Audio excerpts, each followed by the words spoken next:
행복한 안식의 시간입니다. 주의 집에서 주님의 성호를 찬양하며 예배드리는 여러분 모두에게 우리 하나님의 크신 은혜와 평강이 함께 하시기를 주님의 이름으로 기원합니다. 아멘. 아름다운 찬양 감사드립니다. 함께 가요. 마음에 담고 계속 우리 마음으로 찬양하는 제목이 됐으면 좋겠습니다.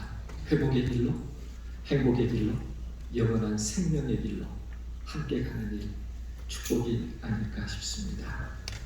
특별히 우리 환우들에게 예배를 통해서 몸과 마음이 치유되는 은혜의 시간이 되기를 더욱더 주님의 이름으로 기원해 봅니다.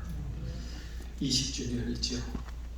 정말 아름답고 또 하나님께서 여기까지 인도하신 일에 대해 아무리 찬양을 드려도 부족하지 않을 만큼 역사하셨고 또 인도해 오셨습니다. 병원장님과 또 담임 목사님, 여러 성도님들, 정말 환우들을 아끼는 마음으로 또 하나님께 영광을 돌리기 위한 섬김이 기쁨이 되도록 그렇게 봉사하시고 여기까지 인도하신 에베네셀의 하나님, 틀림없이 여호와 일의 하나님 되셔서 앞날에도 더 큰 회복의 사역으로 인도해 주실 것을 믿습니다. 오늘은 마태복음 20장에 있는 말씀인데요. 본문 말씀 제가 봉독하겠습니다. 천국은 마치 품꾼을 얻어 포도원에 들여보내려고 이른 아침에 나간 집주인과 같으니 저가 하루 한 데나리온씩 품꾼들과 약속하여 포도원에 들여보내고 제3시에 나가보니 장터에 놀고 서는 사람들이 또 있는지라 저희에게 이르되 너희도 포도원에 들어가라. 내가 너희에게 상당하게 주리라 하니 저희가 가고 제6시와 제9시에 또 나가 그와 같이 하고 제11시에도 나가보니 서는 사람들이 또 있는지라. 가로되 너희는 어찌하여 종일토록 놀고 여기 섰느뇨. 가로되 우리를 품꾼으로 쓸 리가 없음이니이다. 가로되 너희도 포도원에 들어가라 하니라. 저물매 포도원 주인이 청지기에게 이르되 품꾼들을 불러 나중 온 자로부터 시작하여 먼저 온 자까지 싹쓸 줄 아니 제11시에 온 자들이 와서 한 데나리온씩을 받거늘 먼저 온 자들이 와서 더 받을 줄 알았더니 저희도 한 데나리온씩 받은지라. 받은 후 집주인을 원망하여 가로되 나중 온 이 사람들은 1시간만 일하였거늘 저희를 종일 수고와 더위를 견딘 우리와 같게 하였나이다. 주인이 그 중에 한 사람에게 대답하여 가로되 친구야, 내가 네게 잘못한 것이 없노라. 내가 나와 한 데나리온에 약속을 하지 아니하였느냐. 내 것이나 가지고 가라. 나중 온 이 사람에게 너와 같이 주는 것이 내 뜻이니라. 내 것을 가지고 내 뜻대로 할 것이 아니냐. 내가 선함으로 내가 악하게 보냐. 이와 같이 나중된 자로서 먼저 되고 먼저 된 자로서 나중 되리라. 16절에 있는 말씀까지입니다. 오늘은 특별히 병원과 교회 설립 20주년 기념 예배인데요. 제가 이 사실을 모르고 왔어요. 그런데 어쩌면 조금은 부담이 됩니다. 그러나 제가 드리는 말씀보다 여러분에게 하나님께서 세미하게 들려주시는 그 은혜의 말씀들을 들으시면서 여기까지 이끄신 하나님께 감사를 드리고 또 우리에게 준 소명을 새롭게 하는 귀한 예배가 되기를 바라봅니다. 아멘. 오늘은 포도원 품꾼의 이야기인데요. 성경 배경을 보면 천국은 마치 품꾼을 얻어 포도원에 들여보내려고 이른 아침에 나간 집주인과 같으니, 마태는 특별히 천국에 대하여 천국은 뭔것과 같으니, 천국은 뭔것과 같으니라고 하는 말로 소개해주고 있어요. 삶의 다양한 영역을 천국의 의미로 표현합니다. 장사하는 이에게는, 어부에게는 거기에 맞는 천국은 그 삶 속에 있다는 것을 말씀하셔요. 그런데 우리가 질문할 것은 그런 기쁨이, 그런 찬양이, 그런 영광이, 그런 삶이 오늘 우리들에게 천국으로 누려지고 있는가 하는 문제이지요. 오늘 본문의 그 성경의 맥락에서 보면 오늘 성경 바로 앞에 있는 부분도 뭔가를 구합니다. 젊은 부자 관원이 와서 내가 무엇을 하여야 영생을 얻겠습니까? 뭔가를 얻겠다는 얘기를 하시죠. 그런가 하면 오늘 본문의 뒤 바로 이어지는 부분에도 요한과 야고보가 그의 삶의 미래를 보장받기를 원해서 무엇을 구하고 있습니다. 그런데 예수님은 본서절이나 그 앞소절에 구하는 그들에게 똑같은 대답을 하시는데 뭘 주겠다는 얘기는 안 하셔요. 그 대신 순위를 얘기합니다. 나중된 자가 먼저 된 자가 나중된다. 세상의 모든 물음 앞에 딱 한마디로 대답해서 다 통한다면 얼마나 좋겠어요. 그런데 예수님은 그들이 무엇을 구하든지 너희가 이렇게 하면 받겠다라는 말 대신에 늘 순위를 얘기하세요. 먼저 되거나 나중된가. 무슨 의미일까요? 한 번 더 새겨볼 필요가 있죠. 상황을 좀 더 자세히 들여다보면 이른 아침 오전 6시부터 품꾼을 불러 포도원에 들여보내는 주인이 있습니다. 하루에 한 데나리오의 식을 약속했어요. 성경에는 이렇게 품을 팔거나 품삯을 줄 때에는 이렇게 하라고 하나님께서 말씀하셨어요. 그 품삯은 반드시 언제 주라? 당일에 주라. 그 다음에 해진 후까지 품삯을 끌지 말라. 왜냐하면 그가 빈궁함으로 마음의 품삯을 사모하니라. 품꾼은 하루 벌어서 하루 먹어야 되는데 내일 주겠다고 오늘 굶어야 되잖아요. 하나님께서 어떤 법을 주실 때는 아주 인도주의적인 법을 주셨어요. 사람을 행복하게 하기 위한 그런 법을 주셨어요. 오늘 여기 들으신 분 중에서 혹시 품꾼을 쓰시거든 언제 주라 품삯을? 그날 해지기 전에 주십시오. 해지기 전에. 그래야 양식도 사가고 약도 사가고 그러지 않겠습니까? 해지면 문 닫으니까요. 그런데 그렇게 주었어요. 근데 품삯을 받은 이들이 어떤 사람은 행복했습니다. 어떤 사람은 원망했어요. 어떤 사람은 감사했어요. 어떤 사람은 행복 대신에 불행을 느꼈습니다. 여러분, 누가 맞을까요? 주인이 맞나요? 이렇게 항의하는 품꾼의 얘기가 맞나요? 하루 종일 나는 일했는데 한 데나리온 줬어요. 그런데 저 사람은 분명히 1시간밖에 일 안 했는데 한 데나리온이나 줬어요.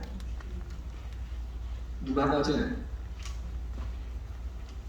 이 얘기 안 하시기로 하셨죠? 다 맞아요. 다 맞아요? 예. 예. 그래서 한번 생각해 봐야 합니다. 논리적으로 보면 적게 일한 사람은 적게 받고 많이 일한 사람은 많이 받는 게 맞아요. 어떻게 생각해 보면 내가 논리적으로 맞는 말을 하는데 나는 행복이 없어요. 그때는 이 본문의 교훈을 생각해 보십시오. 분명히 내가 맞는 것 같아. 그런데 나는 행복이 없어요. 그 얘기를 오늘 예수님은 우리들에게 해 주시려고 합니다. 진정한 행복과 건강은 어떻게 우리 현실에서 얻어질 수 있는 것인가? 오늘 본문이 말하는 첫 마디가 뭐냐면요, 천국은 마치 품꾼을 얻어 포도원에 들여보내려고 이른 아침에 나간 집주인과 같다, 이렇게 이야기해요. 다시 말하면 천국이란 포도원에 있는 게 아닙니다.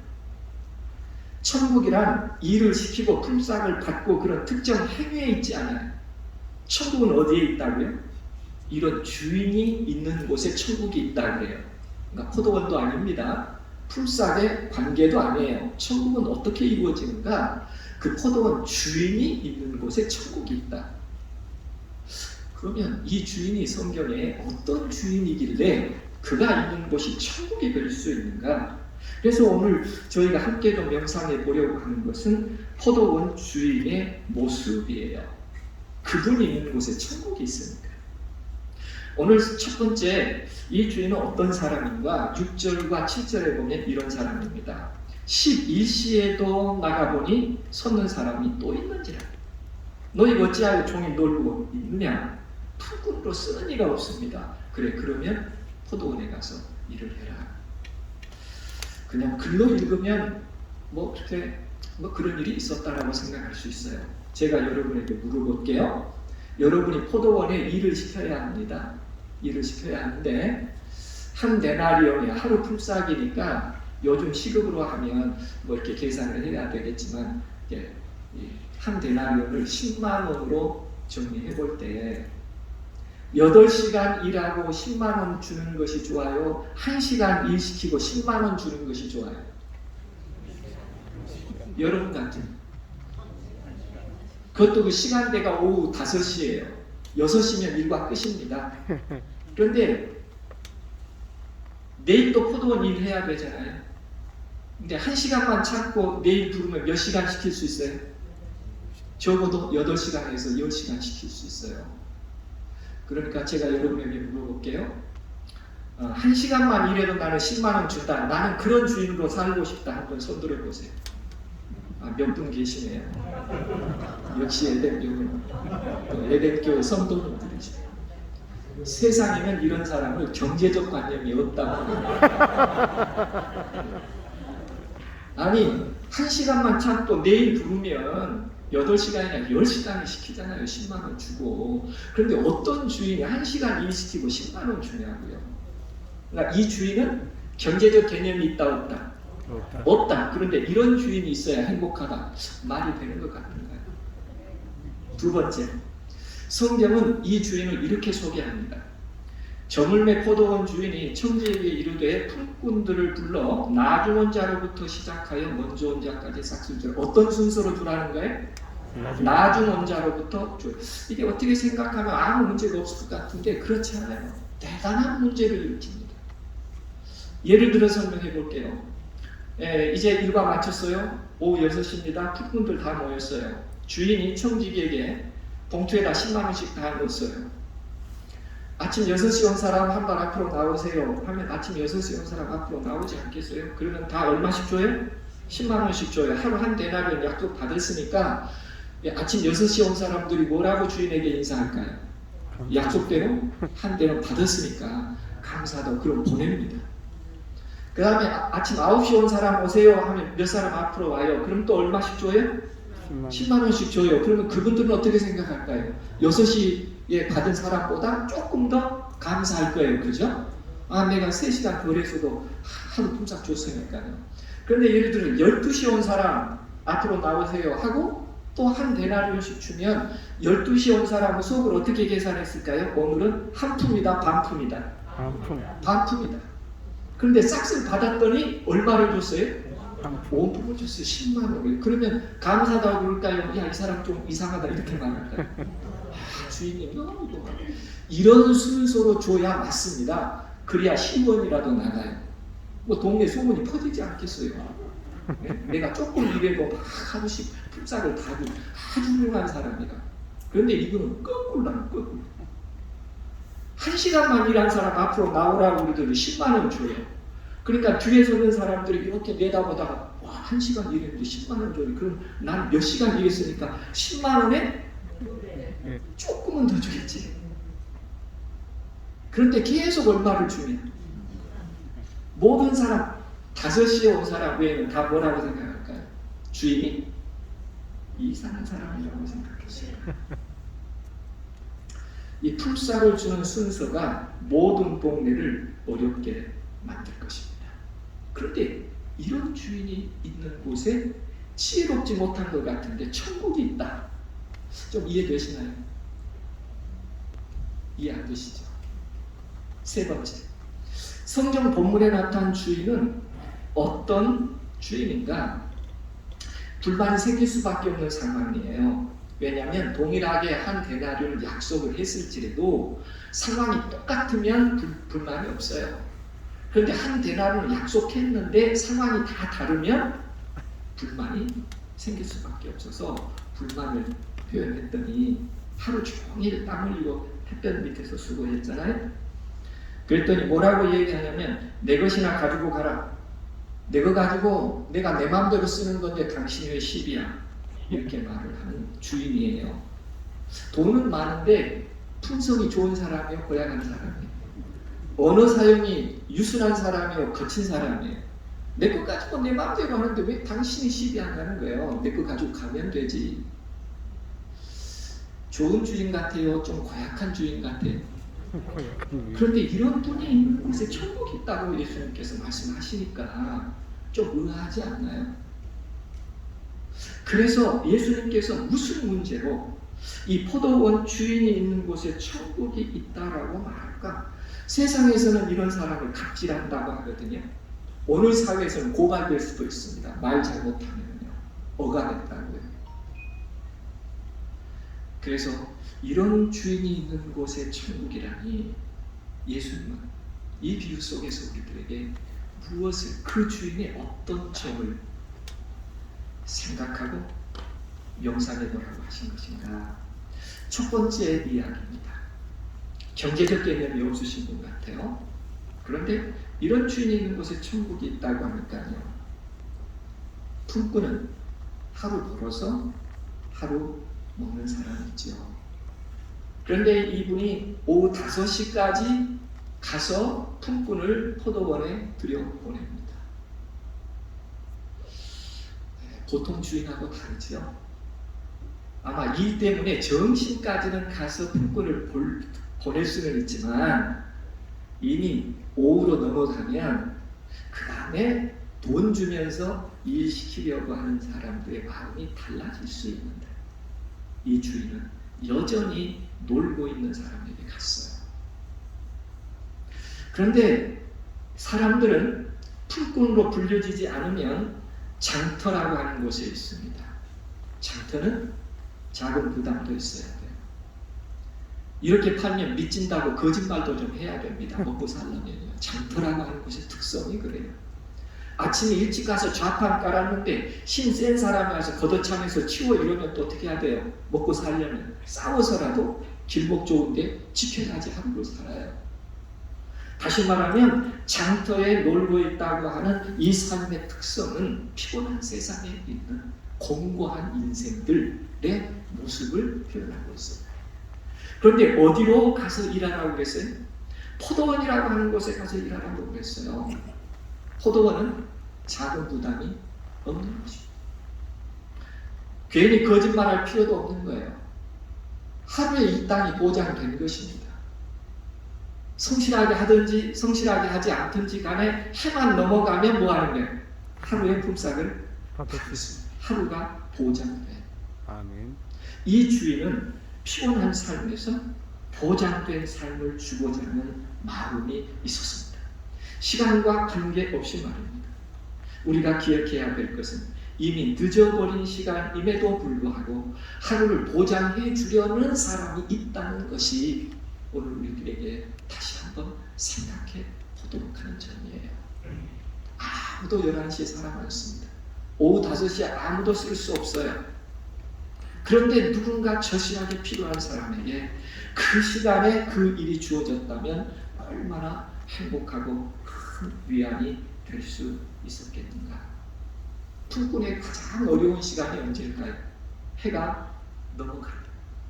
스스로도 포기해야 됩니다. 나는 오늘 일감을 얻을 수 없구나. 어떻게 빈손으로 집에 들어가지? 가장 고통스러운 시간이에요. 품꾼에게는요. 그런데 그 시간에 누군가가 나에게 일을 준다면 감사할까요? 아멘. 그런 주인이 있으면 행복할까요? 예. 그렇습니다. 그래도 품삯의 일부라도 받을 수 있는 곳에 부름을 받았다면 그 마음은 얼마나 감사한 것이다. 95년도에 세계대초대가 네덜란드에 있었어요. 제가 청년대회라고 하는 곳에 한국의 청년들을 인솔해서 참여한 다음에 한 15일 그 세계 청년대회가 마쳐지고 한 15일 유레일 패스를 끊어서 유럽을 도시들을 이렇게 관광을 할 때입니다. 청년들과 함께요. 그런데 스위스 바젤에 도착했어요. 여러분이 이제 그렇게 여행을 해보시면 알겠지만 유럽 여행에 저희 같은 청년들이 편안한 호텔에서 자지 못하니까 저녁 시간쯤에 기차를 타서 기차에서 잠을 자고 아침에 딱 도시에 도착할 만큼 거리를 별처럼 이렇게 하면서 15일 동안 유럽 도시를 여행하는 것입니다. 그게 가장 경제적이니까요. 잠을 어디서 자는 거예요? 기차에서요. 그런데 바젤에 재림교회 첫 번째 선교사인 제인 앤드류스 묘소가 있다는 것을 알게 됐어요. 그러니까 청년들이 둘러나는 겁니다. 한편에서는 그래도 우리가 일정대로 안 가면 이 유럽 여행 망칠 수도 있으니까 그냥 가지 말자. 또 한편에서는 조금 시간이 있으니까 여기까지 왔는데 언제 또 스위스 바젤까지 또 오겠는가. 그러니 한번 찾아보자. 이렇게 의견이 나눴어요. 그런데 어떤 의견이 조금 더 우세했냐면 그래도 여기까지 왔으니 첫 번째 선교사를 그 묘를 한번 보고 가는 게 좋지 않겠냐. 그래서 몇 분은 여기에 남고 몇 사람은 출발했습니다. 시간을 재보니까 딱 갔다 올 수 있을 것 같다는 생각이 들었어요. 근데 저희는 그 묘지가 아주 작은 묘지 가면 금방 발견할 줄 알았습니다. 그런데요, 트램을 타고 내렸는데 그 묘지가 얼마나 넓든지 제2구역, 제2구역 이렇게 나눠져 있는 거예요. 우리는 어디에 있는지 알지도 못하고 무조건 묘비를 보고 찾아야 됩니다. 불가능한 일이에요. 제가 보니까 한 5분밖에 시간이 없어요. 그래서 5분 동안 찾아보고 있으면 보고 그렇지 않으면 이곳이다 라고만 알고 가자. 그러니까 5분의 소리를 내면 다 모이라. 이렇게 하고 청년들을 흩었습니다. 가서 발견하면 제인 앤드류스라고 써진 것이 있으면 소리를 질러라. 그런데요, 하나님의 도우심이었던지 5분이 안 됐는데 한 거에 소리가 났습니다. 여기다! 그쪽으로 다 갔어요. 그랬더니 제인 앤드류스 묘지가 있었습니다. 그러면 우리가 사진 하나 찍고 와야 되죠. 그리고 이제 출발을 해야 되는데 사람 욕심이 그러잖아요. 나도 하나 사진 찍고 나도 하나 사진 찍고 그리고 시간이 막 갑니다. 가야 된다고 출발을 했어요. 그리고 보니까 기차 시간을 더 추가했어요. 어떻게 했을까요? 남자 청년들이 죽을 힘을 다해서 뛰어갑니다. 그렇게 발이 뛰어져요? 안 뛰어져요? 안 떨어지는 거예요. 먼저 달려간 친구가 플랫폼에 이렇게 구름다리 같은 곳을 지나갈 때가 기차가 출발할 시간입니다. 그 다음에 처져 있는 사람은 똘똘 흘리고 따라오는데요. 제일 앞에 간 청년이 소리를 지른 거예요. 기다려주시라고. 기관사가 이렇게 불을 흔들려다가 등골 이렇게 쳐다보는데 한 청년 뛰어오죠. 한 청년 뛰어오죠. 우리 청년은 또 이분 손잡고 사정을 하고 있죠. 정말요. 그렇게 해서 다행히 타기는 했습니다. 그런데요, 속이 얼마나 타든지요, 숨을 쉴 수가 없어요. 가슴이 얼마나 막 아프든지요. 그런데 수신호하는 그분이 기다려준 것, 우리를 태워준 것이 얼마나 고마운지 뒤집땀을 흘리면서 감사한 마음이 생겼어요. 놓칠 뻔했습니다.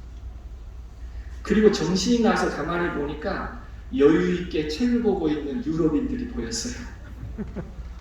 저렇게 여유있게 하늘 가는 여행도 해야 되구나. 여러분, 이거 특별한 일입니다. 오늘도 하늘 구원 열차에 타신 여러분 축하드립니다. 아멘. 여유있게 가십시오. 그러나 마지막에 허겁지겁이라도 그렇게 태워준 그분이 얼마나 고마운지. 오늘 주님은 그런 어려운 결정적인 절망의 순간을 희망과 기쁨으로 바꿔줄 수 있는 주인이 있는 곳에 대한 이야기를 하고 있습니다. 장터 있게 하지 아니하시고 하나님의 집에 있게 하십니다. 수고로 살게 하지 아니하시고 하나님의 배려로 함께 참여하게 하십니다. 아멘. 정말 아름다운 하나님의 사랑이 허덕이며 아찔하게 타는 것은 결코 좋은 일이 아닙니다. 여유를 가지고 먼저 불러주신 것에도 감사하지만 그러나 만약에 우리에게 아직도 기회를 주셔서 탈 수 있도록 되게 하신다면 그분에게 감사할 수 있게 되기를 간절히 원합니다. 아멘. 그렇습니다. 에덴 요양병원 교회 20주년입니다. 인생의 늦은 시간에 가장 아름다운 축복을 나눠줄 수 있는 기쁨의 동산이 되기를 원합니다. 치유의 동산이 되기를 원합니다. 행복의 동산이 되기를 원합니다. 아멘. 인생의 늦은 시간이라 오늘 우리들에게 아직도 기회를 주신 그분에게 감사하는 귀한 예배가 되기를 주님 이름으로 기원합니다. 두 번째 주인의 모습 가운데 우리가 이해되지 않는 모습은 이거였어요. 순서였습니다. 역순으로 했지요. 그런데 주인의 마음은 역순으로 순서를 주면서 내일 또 포도원에 일을 해야 되니까 풀꾼들의 모습을 보는 거예요. 먼저 온 자들이 받으면서, 늦게 온 자들이 받으면서 감사를 했지요. 그리고 먼저 온 자들은 원망하고 불평을 했습니다. 그런데 이 주인은 5시에 온 품꾼들에게 한 데나리온 준 것도 주인의 마음의 경영이었지만 일찍 온 사람들에게도 똑같이 줬단 말이에요. 그러니까 늦게 온 사람일수록 더 감사를 표현했을 거예요. 그리고 어떻게 보면 오후 5시 온 사람 주인은 이렇게 말했을 가능성도 있어요. 봉투를 보니까 이게 한 데나리온이에요. 다시 청지기에 주면서 좀 사람을 잘 못 보신 것 같다고 저는 1시간밖에 일 안 했거든요. 하고 이렇게 다시 줬을 것 같아요. 그랬더니 주인이 옆에서 보다 뭐라 그래요? 그냥 괜찮다고 받으라. 괜찮다. 그렇게 받으라. 틀림없이 이랬을 것 같아요. 내일 혹시 일하십니까? 만약에 저를 불러주시면 오늘 못한 것까지 해드릴게요. 아마 이렇게 감사 표현을 하지 않았겠어요? 그죠? 아멘. 그런데 한 데나리온 받은 사람이 일찍 와서 한 데나리온 받은 사람이 약속대로 받았지만 플러스 알파가 없었잖아요. 그것 때문에 불편한 거예요. 그래서 원망합니다. 내일 이 일꾼 쓰면 일을 잘할까요? 해줄까요? 인간의 죄성이 있으니까. 그래서 예수님께서 무엇인가 구할 때 대답을 이렇게 하셨어요. 결론적인 얘기죠. 나중된 자가 뭐 할 수 있고요? 먼저 할 수 있다. 풀꾼이 내일이 보장되지 않은 풀꾼은 불행한 것입니다. 오늘만 먹고 산다고 생각하는 것은 지혜 없는 것입니다.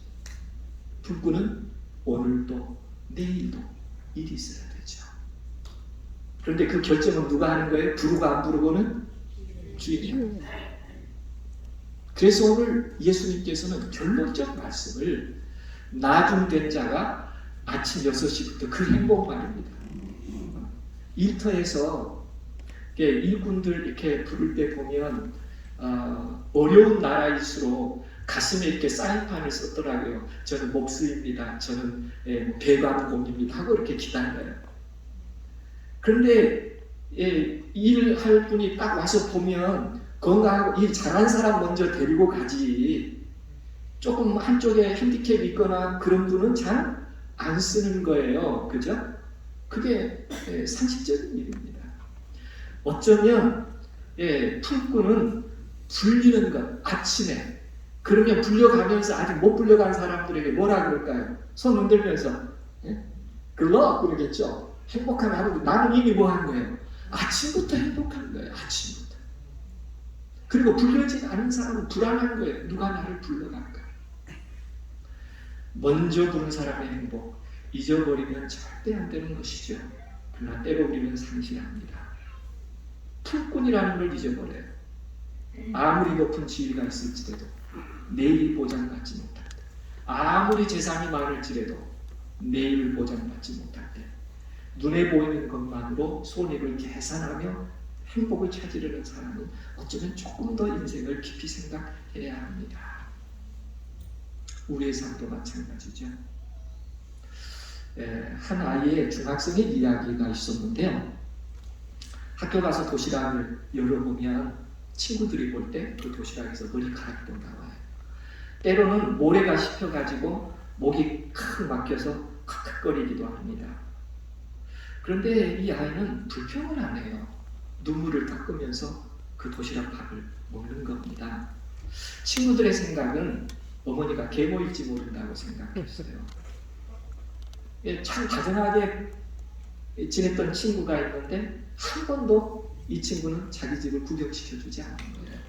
졸업할 때가 됐습니다. 아마 가난해서 그럴 거야 이렇게만 생각했는데 이제 헤어져야 될 때 너무 가깝게 지내서 이 친구가 초청합니다. 우리 집에 한번 같이 가보지 않겠느냐. 이 친구가 따라가요. 언덕길을 한참 올라가는데 벽이 군데군데 허물어져 있고 금이 간 허술한 집에 들어서면서 어머니 친구와 함께 왔어요 하고 얘기를 합니다. 그러자 어두운 방 안에서 어머니가 더듬거리면서 밖으로 나오시는데 너 얘기 참 많이 들었구나. 정말 고맙다. 그런데 보니까 어머니는 앞을 보지 못하는 맹인이었어요. 불평할 수도 있죠. 불만족할 수도 있죠. 모래가 씹히고 눈물이 나면 화도 날 수도 있죠. 그러나 그렇게라도 지어주시는 어머니가 있다는 것이, 그렇게라도 도시락을 싸주시는 내 엄마가 있다는 것이 얼마나 행복한 일인지 모릅니다. 머리카락이 무슨 대수겠어요? 모래가 씹히는 것이 무슨 불행이겠어요? 오늘 우리 삶에 이런 행복한 마음을 간직하며 살아갈 수 있는 우리가 되라고 이 비유는 우리들에게 말합니다. 감사와 행복이란 은혜가 있을 때 경험되는 거예요. 겸손한 자의 마음에서 일어나는 일들입니다. 신앙이 성숙해 갈 때 더 깊은 감사, 상황이 변하지 않았어도 내게 비록 내가 기대한 대로 봉투에 충분히 들어있지 않는다고 할지라도 우리 삶이 감사할 수 있어요. 내 삶이 예전 같지 않을지 몰라요.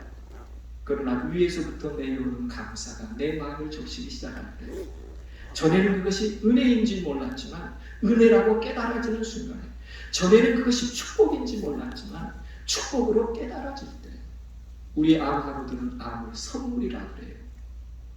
처음에는 죽음에 덫인 줄 알았어요. 알고 보니 나를 이렇게 사랑하시는 분을 만나게 해주셨으니, 내 삶을 이렇게 바꿔주셨으니 암은 나에게 선물이요 축복이었다고 얘기합니다. 오늘 우리에게 이런 마음의 변화가 일어나게 되기를 간절히 원합니다. 내가 제일로 불행한 사람인 줄 알았더니 내가 제일로 행복한 사람이구나. 하나님의 은혜가 오늘 우리에게 함께하기를 간절히 원합니다. 한 분의 재미있는 얘기가 있었어요. 교회 가기가 절대 싫답니다. 그래서 어머니가 물었어요. 너 왜 교회 가기 싫니? 그 아들의 대답이 이겁니다. 늦잠 좀 자고 싶어서요. 두 번째는요. 찬양대 부역파음을 들으면 제가 견디지 못하겠어요. 아마 절대 음감이 있는 분이 이렇습니다. 제가 이렇게 기반하다 보면 어느 분은 와가지고 피아노 소리 보고 이거 언제 조율했습니까? 이렇게 해가지고 예배가 됩니까? 하고 막 빠져요. 3개월 전에 조율했는데도 이 절대음이 있는 분은요 그걸 못 견딥니다. 아마 이 찬양대 부역파음 때문에 제가 오늘 함께 가요 찬양 들어보니까 에덴병원은 직원 뽑을 때 다 오디션 해가지고 뽑습니다. 얼마나 아름답게 사부로 옮겨서 찬양하는 거죠. 그런데 한마디 더 합니다. 장로님 기도 시작하면 창세기부터 계시록까지 무릎이 아프다. 공중 기도는 1, 2분 안에 딱 맞추는 것이 제일 좋다고 그렇게 제안합니다. 어머니가 다시 말합니다. 얘요. 신앙은 선택사항이 아니니까 예배는 선택사항이 아니야. 즐겨야지. 교회를 가라. 사람 보고 가지 말고 예수님 보고 가야지. 어머니가 하도 안타까우니까 한마디 더 합니다. 그래도 네가 오늘 교회 가야 된다. 왜? 네가 담 목사잖아. 그렇습니다. 에덴 요양병원 교회가 설립 20주년을 맞이했어요. 나중된 자들이 먼저 되는 곳이 되기를 간절히 원합니다. 아멘. 조금 부족한 부분이 있을 수 있습니다. 그러나 언제나 감사와 감동이 성숙해가는 기쁨들이 이곳에 늘 함께하기를 간절히 원합니다. 그래서 하나님께서 영광을 받으시는 교회가 되기를, 그리고 하나님께서 칭찬할 만한 성도들이 되기를 주님의 이름으로 기원합니다. 아멘. 마지막 한 가지 더 짧게 대화해 보겠습니다. 세 번째 주인의 모습은 아주 성격이 고약한 사람이에요. 내 것 가지고 내 마음대로 하는데 당신이 왜 시비냐고 이렇게 따졌죠. 그런데 우리가 성경의 본문을 다시 한번 읽어보면 원망하는 자의 항변에 대하여 예수님께서는 이렇게 대답하십니다. 친구야, 내가 내게 잘못한 것이 뭐라? 내가 나와 한 데나리온의 약속을 하지 아니하느냐? 이것을 가지고 가는 게 어떻겠니? 저 사람에게 너와 같이 주는 것이 내 마음이었어. 하루 벌어서 하루 먹고 사는 사람에게 반만 준다면, 8분의 1만 준다면 행복을 보장받지 못하는 것이죠. 그래서 주인은 일한 대로 주려는 마음이 없었어요. 가난하고 어렵기에 우리 밭에 가서 일했다면 그에게 하루라는 행복을 주고 싶은 것이 누구 마음이었어요? 주인의 마음. 시간대로 따져서 줄 마음이 없었어요. 우리 포도원에서 일하셨으니 그저 다 행복한 하루를 받아가세요. 그게 주인의 마음이었어요. 악하나요? 아니에요. 선한 마음 말입니다. 마을에 있는 모든 분을 다 행복하게 해주고 싶었어요. 그래서 나를 악하게 보지 말라고 얘기합니다. 그게 행복의 조건이었죠.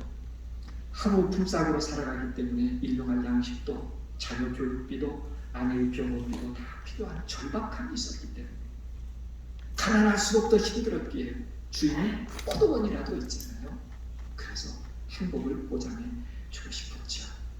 여기서 우리는 이런 상상 하나가 가능해집니다. 만약에 아침에 일찍 왔던 풀꾼이 1시간만 일하는 그 풀꾼을 한 데나리온 받는 것을 보고 이렇게 주인에게 말할 수 있었다면, 주인님 같은 분이 포도원 주인으로 우리 마을에 있는 것이 얼마나 행복한지 모르겠습니다. 사실요, 저 5시에 온 저 친구 제 옆집에 삽니다. 몸도 불편하고 누구도 풀꾼으로 안 쓰지요. 저는 일찍 6시에 불러와서 참 기뻤지만 하루 종일 저는 저 친구 걱정했습니다. 오늘 뭐라도 얻을까?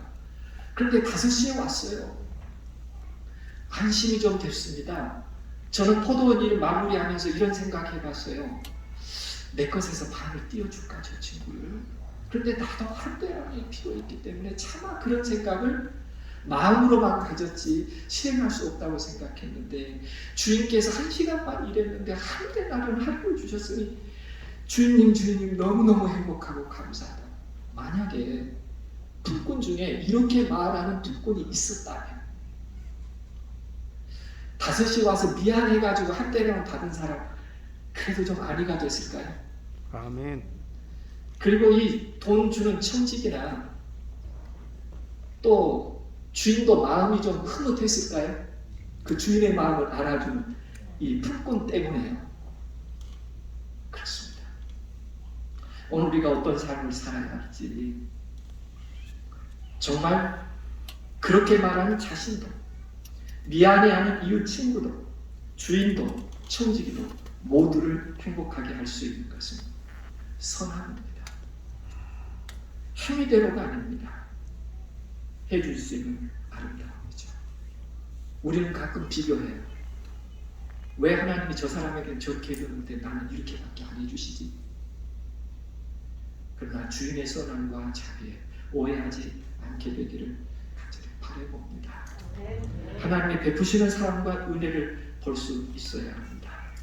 타인에게 베풀이 나에 대한 기쁨과 감사처럼 받아들일 수 있는 품꾼의 마음, 그리고 그렇게 배려하시는 하나님이 계시기, 그 주인이 있기, 더욱더 행복한 저와 여러분이 되기를 간절히 원합니다. 아멘. 그렇습니다.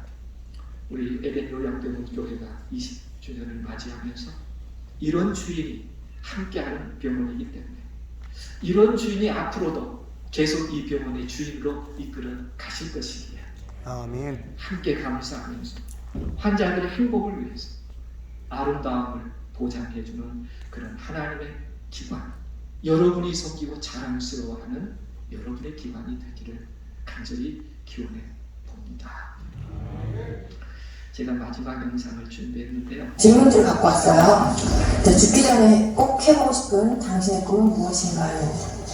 이 버킷리스트라고 하죠, 요즘에.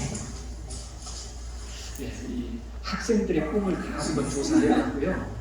그 다음에 그 부모들의 꿈을 조사해봤습니다.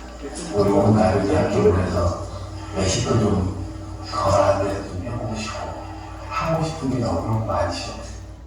아들이랑 계속 배낭여행 가고 싶어요. 마치포? 아니라 저희 고향 양평으로 내려가서 그림같이 멋있는 집을 짓고 사랑하는 가족과 함께 행복하게 사는 게 제 꿈입니다. 조그만 극장이라도 하나 해줬으면 성진이가 하고 싶어하는 거니까. 많은 추억이나 또 집사람한테 그동안 못해준 거 그런 것만 생각나더라고요. 그 가족과 함께 아버지도 다 꿈이 있었어요. 그런데 그 다음 질문입니다. 만약에 5억이라는 돈과 당신의 꿈이 있는데 5억을 취하면 꿈을 보내는 겁니다. 꿈을 취하면 5억은 당신 것이 아닙니다. 이런 조건이라면 어떻게 하시겠습니까? 하고 아버지들에게 물었습니다. 아버지의 대답은 이렇습니다. 한번 들어보시죠.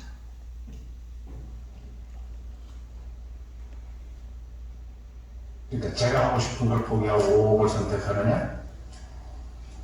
지금 같으면 5억을 선택하겠습니다. 기본적으로 돈을 선택해서 주는 게 좋겠죠. 그건 당연히 5억은 가족을 위해 선택하겠죠. 아버님이 장병에 돌아가셨거든요. 고통을 좀 많이 받죠. 금전적인 고통을 많이 받았어요, 식구들이. 제가 한번 아파 보니까 주변을 다 피해놓고 가족이 제일 중요하더라고요. 제가 앞으로 한번 일을 더 한다고 해서 현실적으로 5억을 벌어놓고 성빈이한테 기여를 하고 간다는 보장이 있겠습니까? 5억을 선택하면 남겨진 가족들한테는 도움이 될 수 있으니까 저가 하고 싶은 일을 포기할 수 있죠. 그거는 대가가 없는데. 구체적인 얘기를 하려면 아들이 이제 뭐 자기가 생활하는 사회생활하는데 기초자금이라도 뭐 될 수 있었으면 좋겠고. 뿐만 아니라 모든 부모들 똑같은 생각 갖고 있을 것 같은데요. 그렇죠. 저는 아빠고 가장입니다. 아버지들의 꿈은 아이들의 꿈과는 조금 달랐습니다. 자신의 꿈보다 가족을 가장 먼저, 가장 많이 생각하는 가장이라는 이름의 아버지. 아빠, 사랑해요. 그 곁에 항상 함께하겠습니다. 사랑해요. 아빠 사랑해. 아빠, 사랑해. 그렇습니다. 예수님께서 우리 위해 모든 걸 다 주셨어요. 십자가에서. 그렇게 다 주시고도 생각해 보십니다. 또 뭘 줄 수 있을까? 그래서 아름다운 하늘을 예비하신 거예요. 이 땅에 오셔서 모든 걸 다 주시고 더 주고 싶으셔서 그것을 사랑이라고 표현했습니다. 20년 된 그리고 앞으로도 무한히 세계까지 뻗어갈 이상을 가지고 있는 에덴 요양병원, 이 주인과 함께 아름다운 사역이 계속되기를, 그리고 가장 좋은 것을 주시는 하나님께서 이 병원의 원장님과 또 모든 직원들과 함께하고 우리 바로들도 이 하나님 안에서 더 큰 건강과 행복을 경험하고 많은 사람들에게 아름다운 하나님을 찬양하는 그런 복의 기간이 되기를 주님의 이름으로 기원하면서 오늘 말씀을 주겠습니다. 아멘.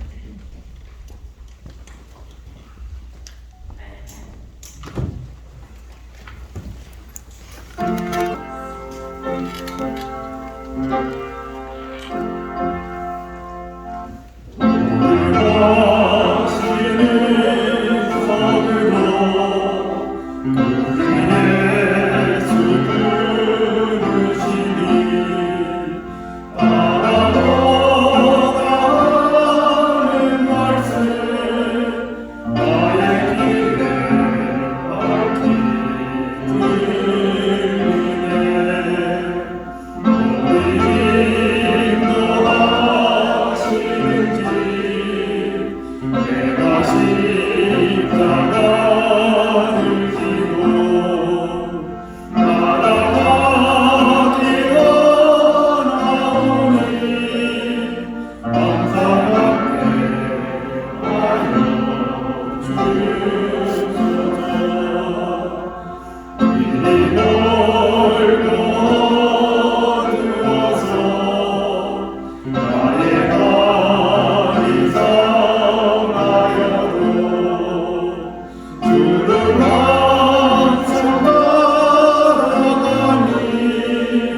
이제는 우리 하나님의 그 크신 사랑과 예수 그리스도의 끊임없는 구원의 은혜와 성령님의 새롭게 하시며 매 순간 감화하시며 선하신 하나님을 찬양하며 그 하나님의 본성의 아름다움을 우리 마음 가운데 간직하며 예배하고자 하는 저희 모두에게 영원한 사랑의 영으로 축복하시기를 예수 그리스도의 이름으로 간절히 기원합니다.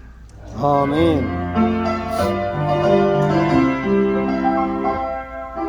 주님 다시 오실 때